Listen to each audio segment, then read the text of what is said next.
All right, so we have the last of our fall selection stories this year. Tobre in the Chair by Neil Gaiman. Which I've never heard of before, so this was kind of a fun selection, and I definitely never thought of sausages as like a fall thing, but like the fallen leaves, the ciders I was in, and they kept talking about the sausages, and I'm like, okay, yeah, I can get into sausages being a fall thing. I can do this. Yeah, when you think fall food, it's chili, soups, maybe some barbecue, smoking outside as it cools down a little bit, right? You don't ever think of, grilling out sausages and burgers. That's more of a summer thing, at least for us here in the States. So, yeah, something different. I think of s'mores. S'mores are my grilling out thing. How can I have some more? I haven't had any. I see what you did there. All right, so knee slapper. So we're talking about attributes of a season, stereotypical attributes of a season, and obviously, what I think Neil Gaiman that he's just such a creative writer that he has 12 people that are essentially each month. It's a tale of months, if you will. Where they gather around, and each one kind of, I think, is a stigma or represents something about its own essence. It's what is May about, in terms of April showers bring May flowers. You have the rainy aspect of one, and you have the other one is like superstitious kind of. So you see like those attributes come out as he like anthropomorphized. I tried my best to pronounce that word. Each of the months. Yeah, I feel like this is almost a version of the movie Inside Out, where each of the characters are the representation of what you would stereotypically think of. So maybe July would be very patriotic, or December was probably, very dour and gloomy. And May is going to be... December's jolly, bro. That's Christmas. Well, for you and I, sure, but everything is dead, and all the leaves have fallen, and we kind of even see that in the story a little bit. So it's a story within a story, and they're all telling stories in their venue or their realm of knowing. And October tells a scary story because of Halloween, and that kind of makes sense. So yeah, maybe I guess December might tell a Christmas tale or something, but it could still be pretty dark if you think of like Christmas Carol or something. It might necessarily, and we've learned over the years of studying Christmas stories from different traditions, they aren't all, rosy cheeks and Christmas presents like we do here. Yeah, and I never knew when I was going to be reaching like too far. Like, remember June was the story that was like real quick about the airport love, and I was like, oh, okay, is this supposed to be like how, the quick summer love, kind of like the Grease thing? And yet September was like almost like looking for attention, like it was the forgotten month because it doesn't have any awesome holidays compared to like the October, November, December barrage. Like, and school starts. yeah. This poor September is like the middle child of months. I felt so bad for September. Yeah, they kind of gave September a hard time of like, October, aren't you supposed to be in charge? Take over. Because I guess it is the month of October. And so they're telling their stories. And once October tells their story, then they're done for the season or done for that time period. They all separate, and then they don't come back until I guess it's November. Yeah. Well, I thought it was interesting because, if we look at October, who's the chair, which means it is October, and next month November's the chair, right? Like it's pretty obvious the calendar game that he's playing here, which again, his creativity, I think is really spot on. But October tells a ghost story, right? A spooky story, haunting story, which is very representative of his month, right? Donald the runt, who on some level I kind of viewed as like a little mini Harry Potter with like the older brothers that were abusive and nobody liked him, and he could have lived under the stairs for all I know, but he had like that type of main character energy, if you know what I mean. There's a lot of different aspects, I think, how you could take this story. Childhood trauma is one of them, sibling rivalry, playing favorites, of parenting styles, being true to yourself. So Runt is Donald, and he's only called that by like his grandmother who calls him on his birthday. And everybody kind of berates the older twin brothers who are super athletic, and they have some stereotypes in there as well of, they get all the attention and they're better because they're athletic. And if you're not athletic, then you're lesser than. There's a lot going on in the story. And poor Runt gets called Runt by everybody. Like his teachers start calling him that. His parents start calling him that. And I think that after a while, you start to internalize as everybody is calling you something. My sticking point of the whole story is words have power. And I think that's important to remember. And that's one of the main things I took out of this, because we see that in both the representation of the story where the months are telling their stories and the story of Runt and his ghost story, that words have meaning and power and can influence each other, especially as we move towards the end of the story when we get there, when we talk about the interaction between October and November. Yeah. Okay. So let's work towards that. You'll have to, I could see that you're gonna have to draw that out a little bit further for me. One of the biggest things I was kind of pondering about with the story is those kind of connections and who had the connections and who didn't have the connections. If we look at Donald first of all, let's start with the running away. I don't know if you ever had those thoughts when you were a kid, and depending on, what are the levels of seriousness of running away, because there's like, I'm mad, I'm going to get back at you, so I'm going to run away, which means like him, you pack some candy bars and comic books, and maybe you went to like the neighbors around the corner. And there's some higher levels of running away of like, you've moved states, right? Like you've gone to visit grandma and granddad, or you've gone to just live on your own. Like there's different levels of running away, but I think a lot of us have flirted with that idea on some level. I made it 3 hours. I got hungry and went home. I made it 3 hours. I think I made it an hour. You did it better than me. But one thing I always think back to is, well, why did you choose to run away?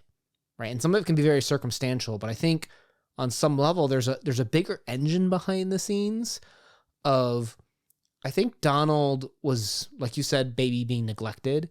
And I think he wanted to show them that if you take it away, there's that saying that you didn't realize what you had till it was gone. Sometimes I think the fantasy of running away is this fantasy of people finally starting to see your value, even if they aren't being respectful of it at the time.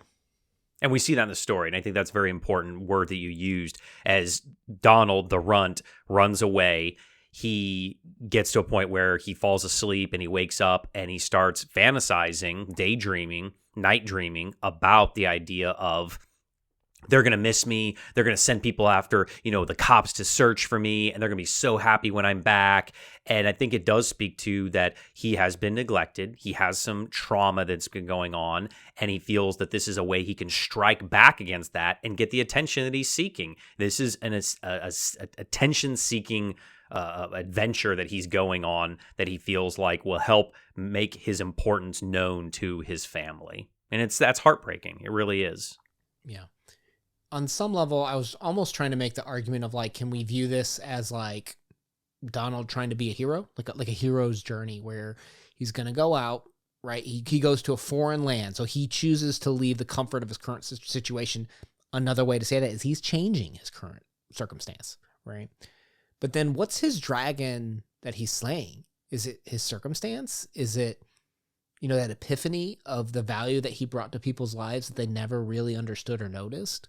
I don't think so. And that's where I don't think it's a hero's journey, because there is no overcoming anything, because he eventually meets a ghost because he's near or in a cemetery. I never kind of understood that. And he talks to this ghost, and the ghost is like, oh, my name's Dearly. And he's like, what? That's a weird name. And they go to the tombstone of the other little ghost, kid ghost. And that's all that's kind of left on the tombstone you can read is, here lies Dearly. So he goes by Dearly, and they become friends and they play. And then eventually we get to the part where Donald has to make a choice. Is he going to stay with his newfound friend who truly seems to like him and love him for who he is?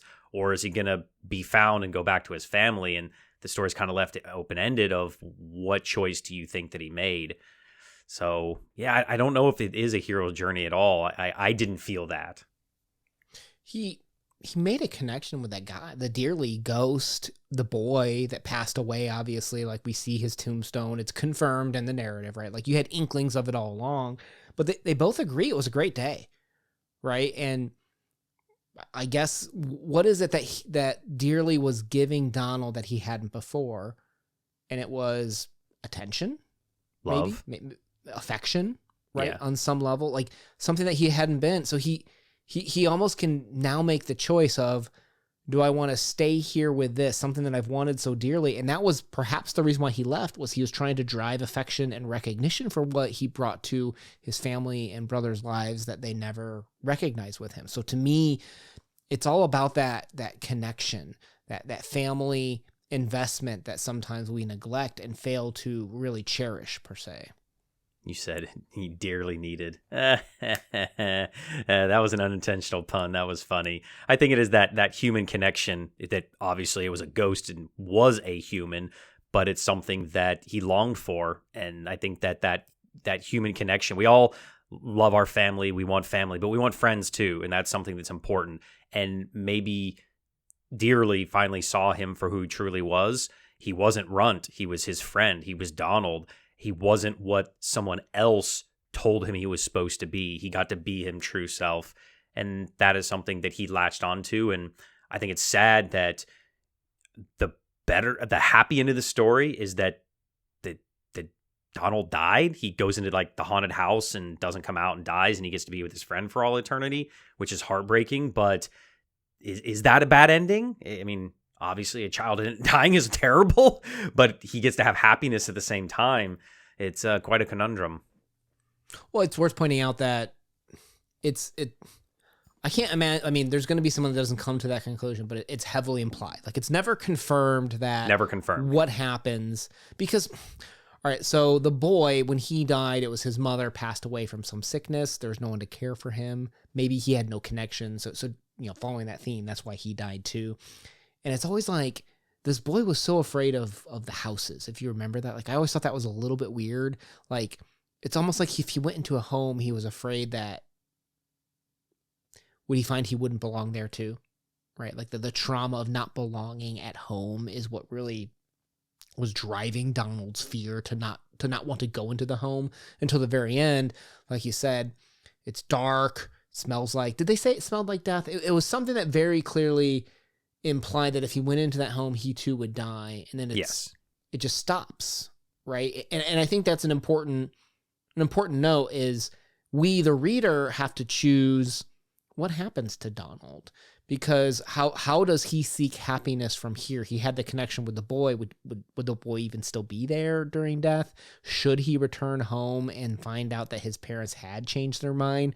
I think there is something to be said about readers making up their mind here, though I do think it is heavily implied that if he enters the house, he would die for sure. Yeah, I think they said it would smell it of rot. So, I mean, rot, disease, they kind of go in line together.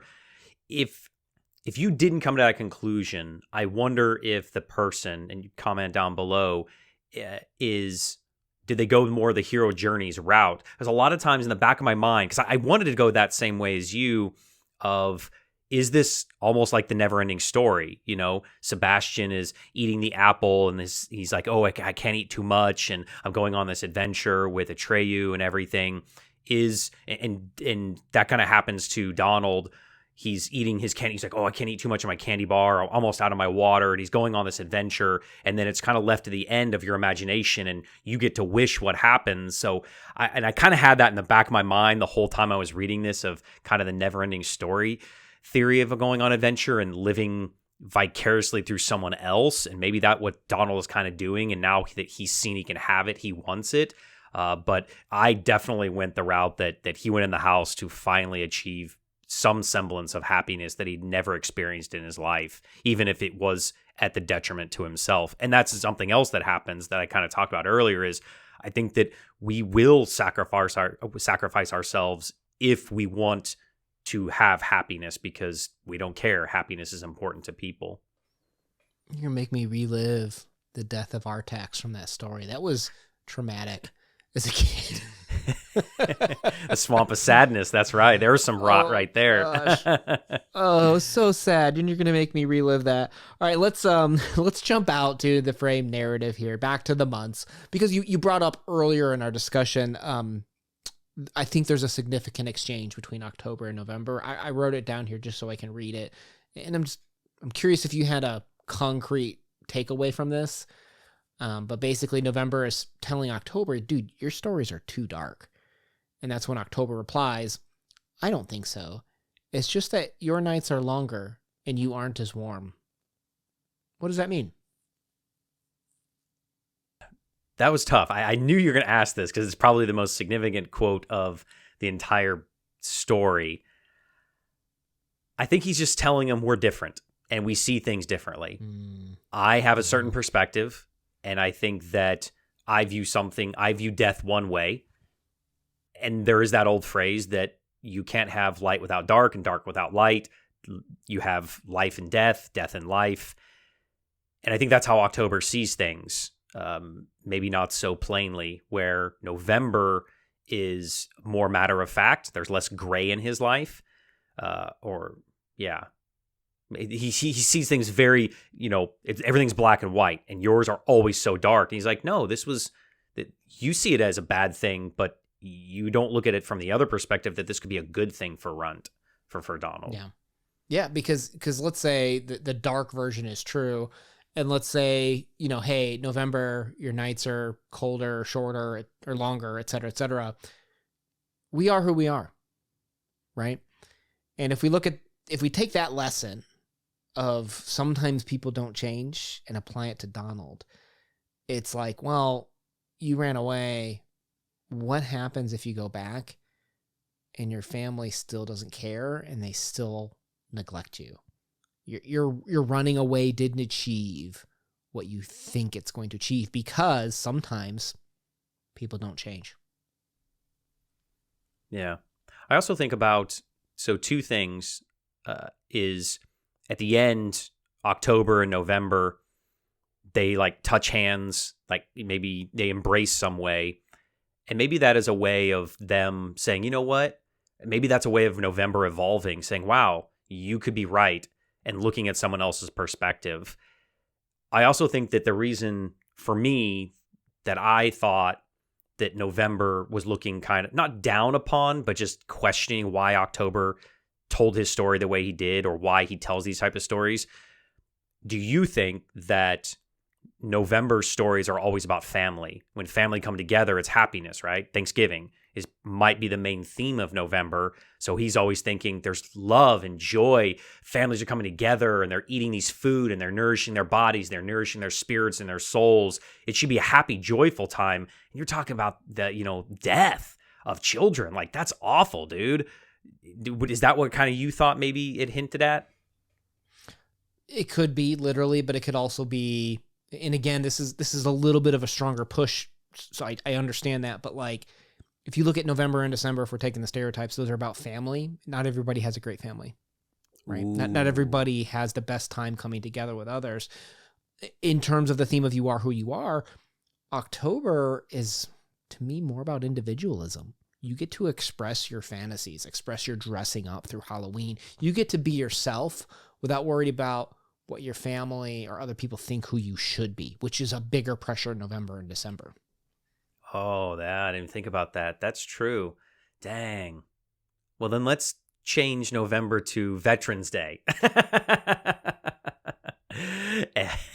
I know, I ain't got nothing. Needless to say, Neil Gaiman, a very creative writer. I'll leave a playlist down below, as this isn't the first story. It won't be the last story either. You bought the book that this is in, which means we have to select which story to read next. Leave a comment down below if you know what's the best story we should read after this, basically. Thank you for spending time with us today. My name's been Una. Peace. Peace.